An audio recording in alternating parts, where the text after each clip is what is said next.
Hi everyone, we're pleased to announce Vane 0.016 is now live on Steam. You can download this update for free, as always, from our Steam store page. This is a pretty large update, so this update summary doesn't cover everything, but we've picked what we think are the biggest new features to show you. Let's get into it. We've overhauled the crafting and cooking systems. These were one of our biggest criticisms since we launched the game, and we took what we learned from it to make this new version.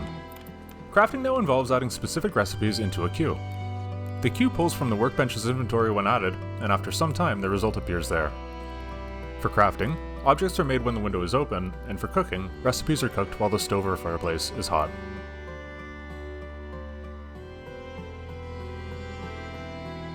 We've rebalanced stat requirements for a lot of features in the game. Certain buildable utilities and fortifications now have stat requirements to be built, and some recipes have stat or schematic requirements.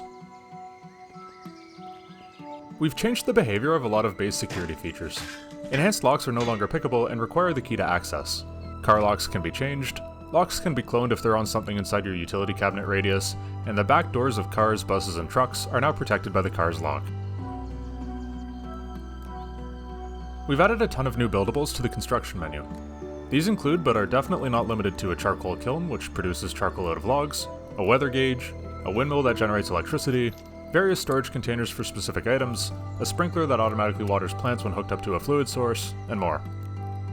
We also changed how the utility cabinet works. Instead of storing anything and everything with infinite capacity, it now only stores materials required for base upkeep. Don't worry though, we went over construction materials and significantly reduced the weight of important ones, so you can safely keep them on your person without getting too encumbered.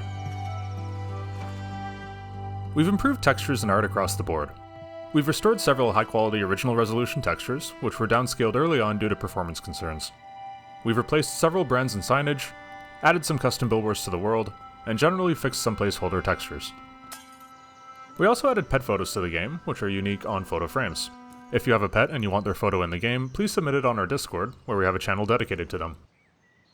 Finally, we fixed a lighting issue that was mistakenly disabled, resulting in higher contrast shadows in nooks and crannies. We increased the render distance of trees and forests. This should have no performance impact. The landscape has received overhauled textures, and we've improved our zombies' appearance with higher resolution textures.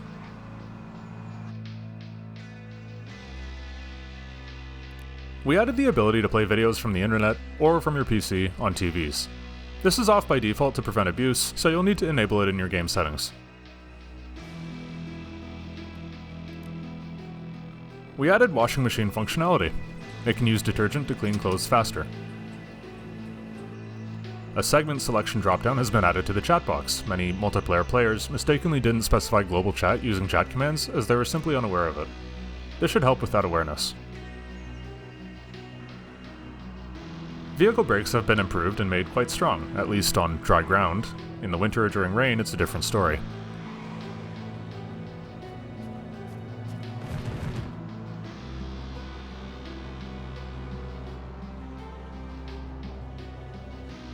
We added some new inventory item icons to items in the game.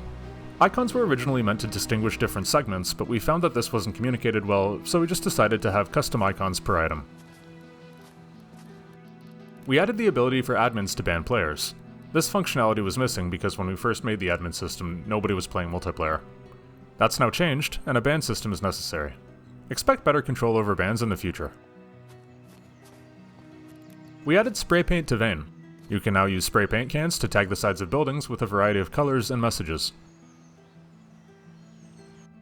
We added a new UI for wiring things up. It displays consumptions and generations, as well as anything the object is wired into, whether that's the electric grid, natural gas tanks, a water main, etc. We also improved the wiring UI to indicate directionality with a marquee. We've improved and replaced soundscapes across the board. You will now hear region-appropriate birds during the day, and crickets and insect chirps at night. There's now sound underwater, and some rivers and lakes have received audio passes. On that note, we've also added missing search sounds to all containers and improved audio where we could. Overall, there are a lot of features in this update, as well as performance fixes and bug fixes in general. We encourage you to check the full changelog on Steam, the link is in the description. We also encourage you to try out the update when you can. If you like it, consider adding it to your Steam wishlist, as this helps us with visibility. Thanks for watching, and we'll see you in the next one.